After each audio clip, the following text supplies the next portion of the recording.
হাই friend, এতিয়া দুপৰীয়াৰ খানা বনাই আছোঁ আৰু খানাত আজি বনাম টেষ্টি খানা একদম গৰম গৰম ফিছ কাৰী বনাম।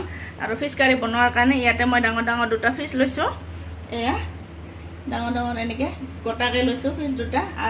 আৰু ইয়াতে নিমখ হালধি অকণমান শুকান জলকীয়া পাউডাৰ এনেকৈ সানি লৈছোঁ ধুনীয়াকৈ।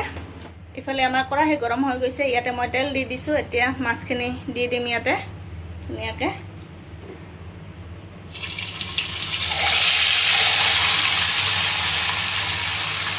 এটা এটাকৈ ফ্ৰাই কৰি ল'ম, নহ'লে ভাঙি যাব।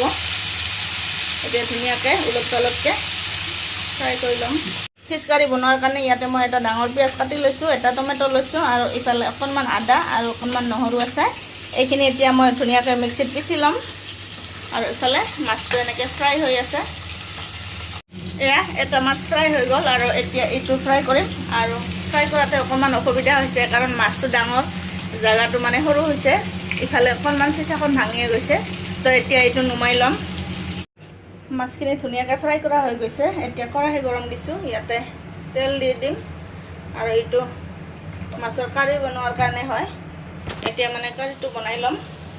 আৰু ইয়াতে এয়া টমেটোৰ আদা নহৰু পিঁয়াজ এইখিনি মই পিচি লৈছোঁ ধুনীয়াকৈ।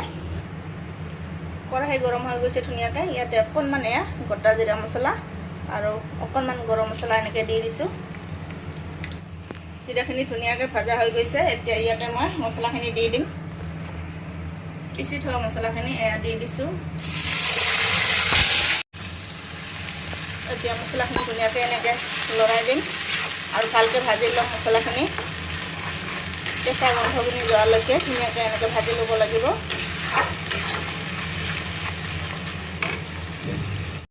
এতিয়া ইয়াতে নিমখ হালধি দি দিম। এয়া নিমখ, এয়া হালধি আৰু অকণমান এনেকৈ ভাজি ল'ম ধুনীয়াকৈ।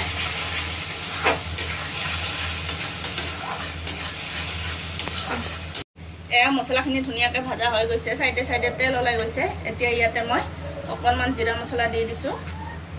ফিছ মছলাটো অকণমান বেছিকৈ দি দিছোঁ, কাৰণ এইটোৱে চব্জিটো সোৱাদ কৰিব। এয়া অকণমান ৰেড চিলি পাউডাৰ দি দিছোঁ। আৰু এতিয়া ধুনীয়াকৈ লৰাই দিম।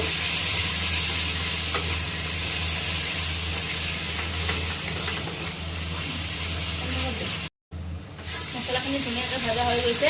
এতিয়া ইয়াতে পানী দি দিম।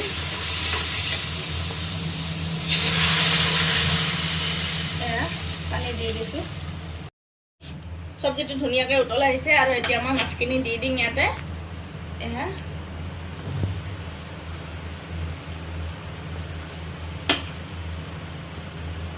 ধুনীয়াকৈ দি দিলোঁ মাছখিনি।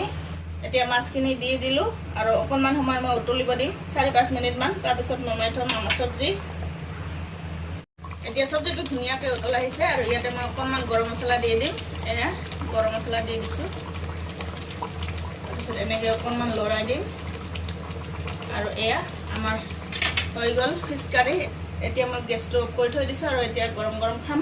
সেইখিনি হ'লে